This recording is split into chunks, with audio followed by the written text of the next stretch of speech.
Seriously, there's like these 2 driving schools, and then I realized, dude, they've just got like all these language schools everywhere in this area, dude. Everyone in Egypt just loves learning.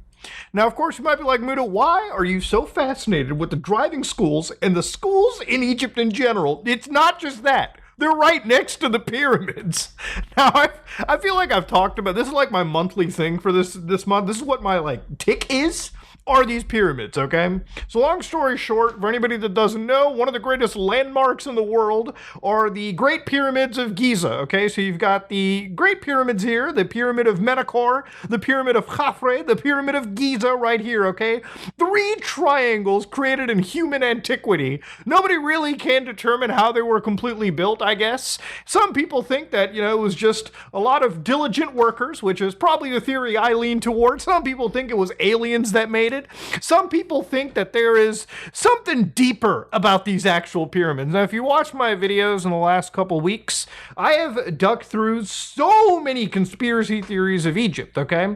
I recently looked at a massive investigation that caught the attention of international, eyes everywhere, all the way from Italy, okay, where individuals used deep, technologies like SAR to actually look underneath these pyramids, allegedly according to them, and come to the conclusion that there is something deeper underneath the actual pyramid. Some would say that there's underground cities. Some would say that there's like Eiffel Tower-ass like fucking structures underneath.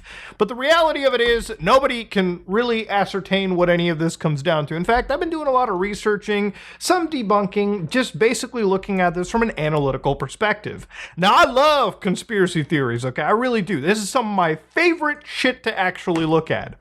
And of course, ladies and gentlemen, it just doesn't end. Where was the Garden of Eden located? Scientists make shocking new claim. Okay. So before I throw up in my mouth a little bit, this was published April 9, 2025. Now, I wanted to wait a couple days because, when you read the words Garden of fucking Eden, okay, and the pyramids, it's gonna be wild, okay? It's gonna be a wild time. So first things first is, holy plot twist, a provocative new theory suggests that the original Garden of Eden may not have been in Mesopotamia, roughly modern-day Iraq, as has most long assumed, but rather in Egypt, under the towering shadow of the Great Pyramid of Giza. Okay, so I wanted to see where this new theory was. And of course, this new theory led me to script.org, okay, this one journal right here. And if I look carefully, this theory is not so much new as it is from October 2024, okay? So it's been around for a little bit, okay? It's been around for a while. We're almost half of the year into 2025, so I would say this is isn't that brand spanking new, but, I guess maybe I'm splitting fucking hairs here. Now, thankfully, in this situation, they did provide the actual paper for you to research, and I did, in fact, go down and find the actual PDF myself with all of the information provided by the actual doctor as well. So who is the doctor? You might be wondering. The doctor is Konstantin Borisov, okay? Now, Konstantin Borisov in Connecticut, the United States of America, all right, has actually, made this stunning the theory paper talking about the Garden of Eden. Now, for anybody that has no idea what the fuck the Garden of Eden is, a quick understanding is if you follow the Abrahamic religions, meaning Christianity, Judaism, and Islam, okay, the Garden of Eden, or the Garden of God, also called the terrestrial paradise, is a biblical paradise described in Genesis 2-3 and Ezekiel 28 and 31. So the Garden of Eden, or the Eden location, is described in the book of Genesis as a source of 4 tributaries, right? And various suggestions have been made that it is probably located, again, at the head of the Persian Gulf in southern Mesopotamia, where the Tigris and the Euphrates River run into the sea. In Armenia, and according to some scholars, it is located in the modern-day Czech Republic. So I guess you can probably throw in Egypt into that as well, too. But yeah, the Garden of Eden is, again, an important location if you are in the Abrahamic faith. So the Garden of Eden is important because, in Abrahamic faiths, it symbolizes where humanity was before the actual fall. So the reason why the story is super duper important is if this pyramid stuff is true, if this theory is true, not only have we possibly discovered what's under the pyramids, but we've proven that Abrahamic faiths might actually be the one real faith out in the world, okay? Which is going to really shake things up for all the theologists watching. But maybe it's really not that simple. So immediately I wanted to look up who Dr. Konstantin Borisov is, and Dr. Konstantin Borisov is in fact a computer engineer. So this person has exactly the same credentials that I would have in talking about historical and theological accuracy, okay? So let's bake that in right now. I feel like a lot of these people really started digging this shit up just because it was really hot to talk about the pyramids of Giza, and now we're here, and we gotta connect one thing to another. So reading the actual paper provided in the abstract, what Constantine says is, in this paper, I propose a new perspective on the location of the Garden of Eden. Through exploration using biblical texts, medieval scholar works, and contemporary scholarly research, I aim to reconcile biblical narratives with historical records and scientific findings to support my conclusion. So we're going to use everything. We're going to use the Bible, we're going to use science, we're going to use everything to connect together, okay? In the ultimate science episode possible. I argue that Eden is situated in Egypt, attributing the origin of the 4 rivers of Eden to the Oceanus River, a concept initially introduced by the 1st century Jewish historian Josephus. I assert that Josephus' hypothesis may indeed be correct.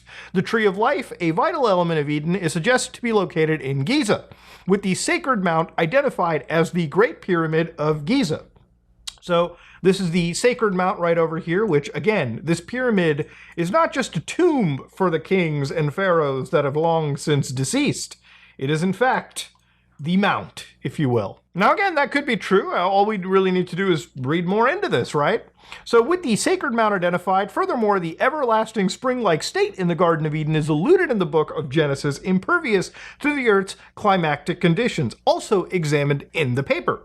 So a lot of this is kind of centered around religious texts like the book of Genesis, where again, they talk about Adam and Eve, the first mythical human couple, resided in perfect harmony with nature and their creator. So the question of whether Eden existed in the first place or not was addressed in the early period of medieval time by figures like St. Augustine of Hippo, Isidore of Seville, and Bede, laying the foundation of centuries for subsequent research. It was generally accepted that Eden was a real place. It still exists, perhaps in the unknown land, throughout the Middle Ages characterized by vast geographical unknowns. Again, in a scientific paper, I believe the existence of the Garden of Eden is still contested, right? You'll have a lot of scientists that'll say, no, this mythology never happened. And again, a lot of scientists that obviously have a theological background will probably say, yeah, it probably did exist. And people who obviously believe in these Abrahamic religions will just say that, yes, no matter what, it is uncontestable that the Garden of Eden does in fact exist, okay? You know, when talking about this, it's kind of getting into like, bringing in religion versus scientific research. And again, I really wanted to look at this from the perspective of like, what actually does prove this, okay? What proves this theory to be true? So where everyone seems to kind of be coming around is probably around section 3, which is the hypothesis. Let's explore a scenario where a structure is situated in the equatorial region of the planet emitting charged particles akin to those emitted by the sun. Assuming that these charged particles penetrate the dense atmospheric layer, a crucial aspect to explore is their trajectory. To analyze this in detail, a model was developed using COMSOL multi-physics simulation software, incorporating our planet's physics. Given that our planet's electric and magnetic fields exert forces on the charged particles influencing their paths, these fields were integrated into the model. So this first figure right over here is showing particle trajectory around the globe emitted from the structure situated on the planet. Now, look, I'm not a fucking expert on this whatsoever, but now we're applying some scientific understanding to it. And I do have to ask the physicists watching, is this an actual valid theory applied? But anyways, to go down, section 4 is what it seems like a lot of these clickbait articles and boomers on Facebook have been sharing. So the second chapter of Genesis begins with a narrative that essentially provides most of what we know about the rivers of Eden. Many scholars have used this short description as a possible clue to help identify the true location of Eden. Numerous viewpoints have emerged among theologians and scholars concerning the identification of the four rivers. The majority of scholars searching for Eden are focused on these four rivers, with understanding that finding the common source of those four rivers would lead to the rivers that come out of Eden, ultimately helping pinpoint the Eden's location, right? So again, the primary contenders are the Nile, the Euphrates, the Tigris, and the Ganges. The theory associating these rivers with Eden was originally proposed by Flavius Josephus, which gained significant traction in the medieval period. So again, one of the main challenges arises when trying to reconcile the biblical account with the four rivers mentioned is due to the significant geographical distances that actually separate each of those waterways. So in a quest to locate Eden, numerous scholars have utilized ancient maps and traced the origins of these rivers in the hopes of discovering a common source. So the map they're using from basically prehistory is the Mappi Mundi maps, okay? Predating Praetolian navigational map. So this is the map right over here, okay? The Hereford Mappa Mundi, with Jerusalem at the center and all connecting around, okay? This is, I guess, the map used. So all right, all things considered, let's get down to where the pyramids are mentioned, okay? So this is the diagram of the Great Pyramid of Giza. This is the map of the interior. You've got the actual pyramid, you've got Saddam's corner in the bottom over here where he's snuffing his gamer farts. You get the idea. The hypothesis regarding the builders of the Great Pyramid is a subject of the debate. One viewpoint asserts that Khufu was responsible for its construction primarily for his burial purposes. This perspective finds support among scholars due to the presence inside the pyramid, the sarcophagus that could potentially host the mummified remains of the ruler.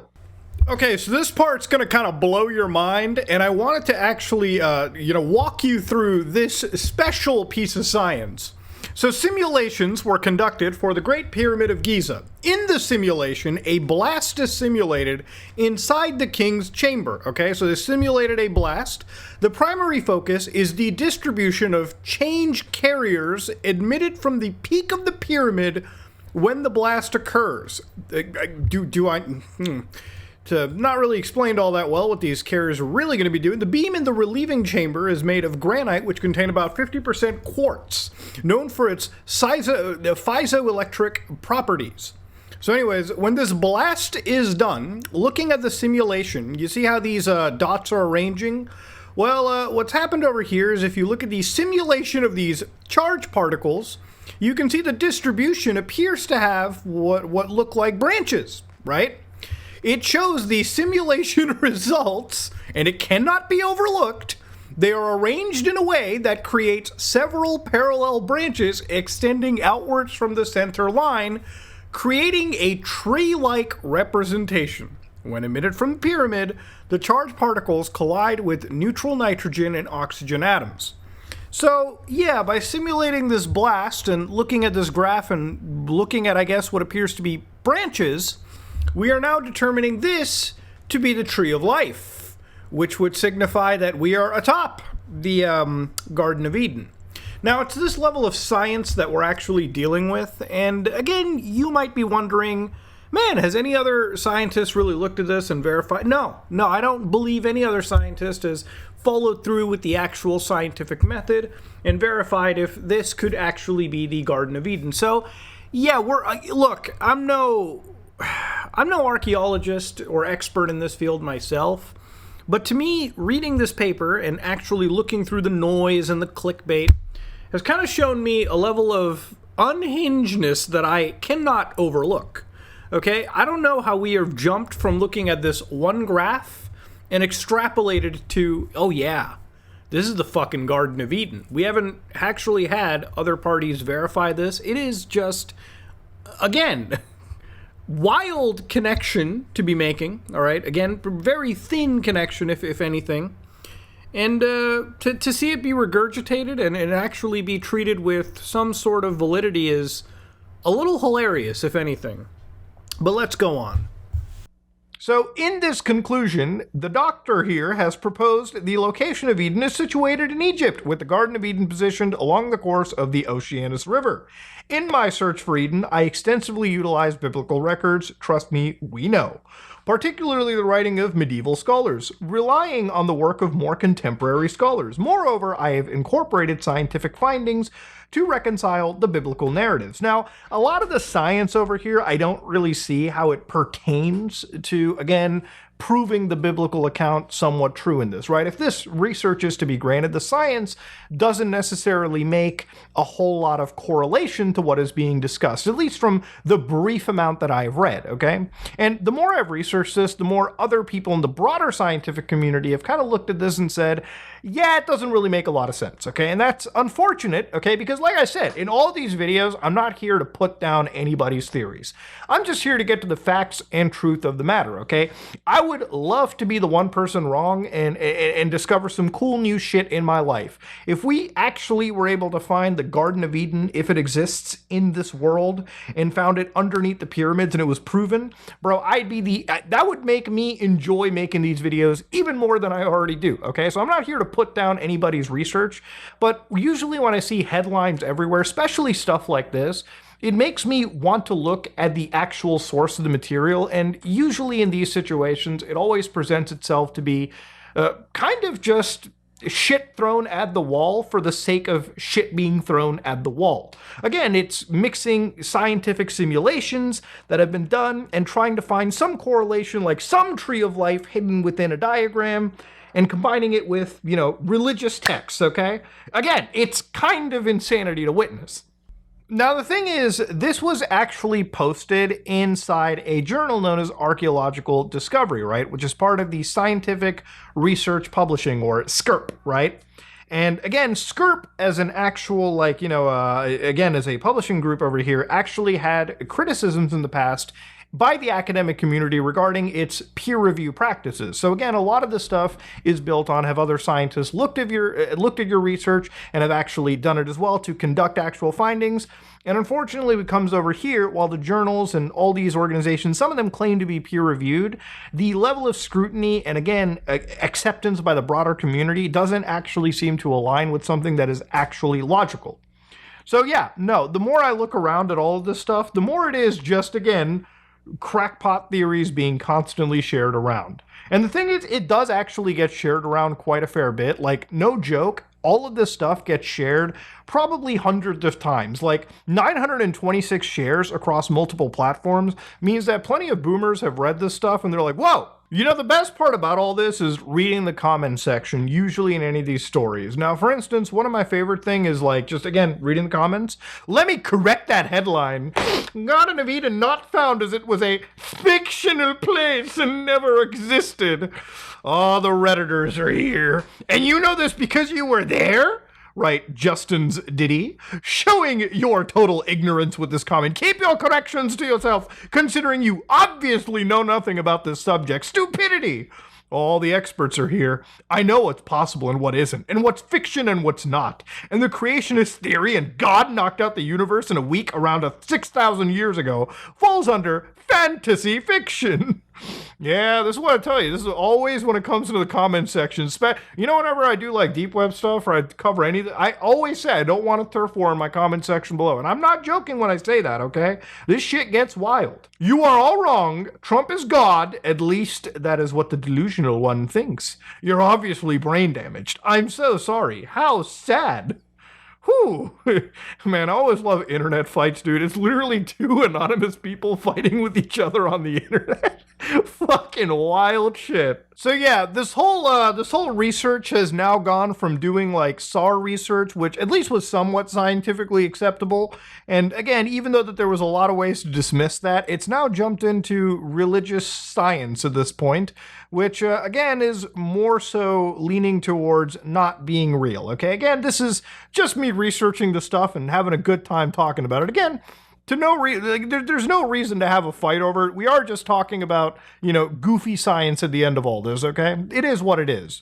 But of course, it doesn't stop going onto the internet. And again, going to places like TikTok and constantly seeing more and more AI videos of researchers down in the fucking pyramids is just the saddest shit in the world. Now, if you can't tell an AI video is real, don't get me wrong, you're not the only user that's mistaken it. Is this an AI video or real? And of course, it obviously is an AI video. I mean, if you just look very carefully at what's being seen right over here and compare it to the person's weird-ass looking viewfinder, you can see that the AI is doing a pretty interestingly good job of trying to match what it's generating out here into a fucking viewfinder version down here. But again, it's AI. It's prone with errors and failures. And again, if you're not capable of spotting what I just showed you, maybe you aren't. Then you might actually believe anything you see on the internet, which again, is not the world you want to be living in, okay? This might be slightly more convincingly real. Like this would actually like convince somebody or whatever, right? But again, ladies and gentlemen, you really do have to watch out for this kind of stuff, okay? There are a lot of old people that probably will believe anything they read on or see on the internet, especially if they see something. And you just have to be really careful with those types and really walk somebody through how to spot AI slop at any given moment. Now, of course, in amongst all of this, ladies and gentlemen, there have been other things that I've seen floating around. For instance, you guys do remember when we talked about that CIA file last week about aliens attacking soldiers? Ooh! And that report was obviously from this CIA declassified document where they were looking at a Canadian tabloid magazine and just basically cataloging it and saying, yeah, they're talking about Soviets getting wiped by aliens, all right, outside in the middle of nowhere. And again, ladies and gentlemen, the CIA is a pretty massive intelligence organization. Chances are, if you actually have some basic reading comprehension, you'll see that the CIA basically read a Daily Mail article and said, yeah, we'll just catalog this in our record somewhere, okay? It is what it is. Now, one of the things that I saw floating around the other day to kind of end this off with was this from the U.S. Homeland Security News. So when I see this with the check mark, I'm thinking, whoa. Is this possibly affiliated to the government? No, it's not. It's not. It doesn't have the gray check. Update, CIA just confirmed in declassified Argentina files that Hitler left Germany and went to Argentina after World War II. Whoa, hold on. Big claim if true. So again, what I did was I decided to find the actual document for this and, basically read it for myself. Now, if you look at this document over here, 3rd October 1955, you can basically just look up the word CIA Hitler and PDF, and you'll probably find these documents freely available for you to read right from the CIA government's reading room right here. And again, if you look at it real carefully, one of the things that this document actually has, if you do read it, is on 29 September 1955, Simelody 3 reported the following. Neither Simelody 3 nor the station is in a position to give an intelligent evaluation of the information, and it is being forwarded as of possible interest, okay? So again, not in a position. Nobody in the station is in a position to give an intelligent evaluation of the information. So Simelody 3 was contacted on 29 September by a trusted friend who served under his command in Europe and who is presently residing in Maracaibo. So where is that actually? Let me actually look up where is Maracaibo. That is a city in Venezuela. So their friend stated that during the latter part of September 1955, former German SS trooper stated to him confidentially that Adolf Hitler is still alive. Citroën claimed to have contacted Hitler about once a month in Colombia on his trip from Maracaibo to that country as an employee of the KNSM shipping company in Maracaibo. Citroën indicated to Simelody 3's friend that he took a photograph with Hitler not too long ago. So again, Simelody 3's friend surreptitiously obtained the photograph which Citroën referred to.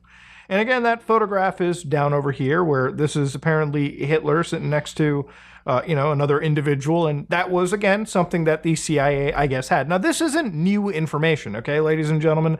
This has been around for quite a fair bit. Like, literally 3 years ago on a Reddit board, I found this document, right? This exact document that if you open it, literally existed 3 years ago. So again, people on social media bringing these things up as like conspiracies that have been like just declassified are insane. Generally speaking, most intelligence agencies consider Hitler to be actually dead, okay? Like he died in the bunker in Berlin. That is the well-accepted theory. Now, there is actually some serious conspiracies of escaped Nazis that have left to places like Argentina well after the war, okay? And there's been pretty documented proof of Nazis that have escaped the war crime tribunals that they actually had to go through, and escaped to other countries and pretty much got to live a full life. Some of them were hunted down by actual intelligence agencies. And like I'm going to say it right here, if this was actually real, okay, if this news was real, I'm going to be honest with you, Chief, okay, I think if the CIA had found any information regarding this person, they probably would have sent somebody out there to whack the guy. I would say there's probably a higher chance that a Russian intelligence organization would have done it before the CIA, simply due to the fact that I'm sure the Russians and the Germans at the time had even worse blood, than just the Americans and the Nazi Germany party. Okay, I think that's just how it would have worked. And generally speaking, when it comes to an intelligence agency, they're probably going to catalog reports that have been made about high-profile figures that could possibly be still alive, okay? I would imagine any intelligence company to do that. But see, the thing about reading this is literally the fact that the person posting this has actually straight up not even read out the part that even the CIA wasn't in a position to take this entirely seriously. But again, it's just wild to kind of come down and sort of debunk a lot of these reports. I have a lot of fun doing this, not because it's fun to like sort of, fact check, so to speak. It's just fun to kind of look down these rabbit holes and demystify a lot of these crazy claims that have been made by a lot of random accounts out of nowhere, right? A lot of people end up believing whatever they read in a headline and never really look past it. But it's always worth it to go down the rabbit hole and just verify things for yourself. Literally takes nothing more than a few minutes sometimes. But yeah, ladies and gentlemen, we've got aliens, we've got fake deaths, and of course, we've got underground pyramids that potentially, ladies and gentlemen, potentially have the Garden of Eden. Now, a lot of these things, all of these things that we've looked at, have been pretty much debunked, but hopefully you had a fun time researching this alongside with me. If you like what you saw, please like, comment, and subscribe. Dislike it if you dislike it. Let me know what you think in the comment section below. I am out.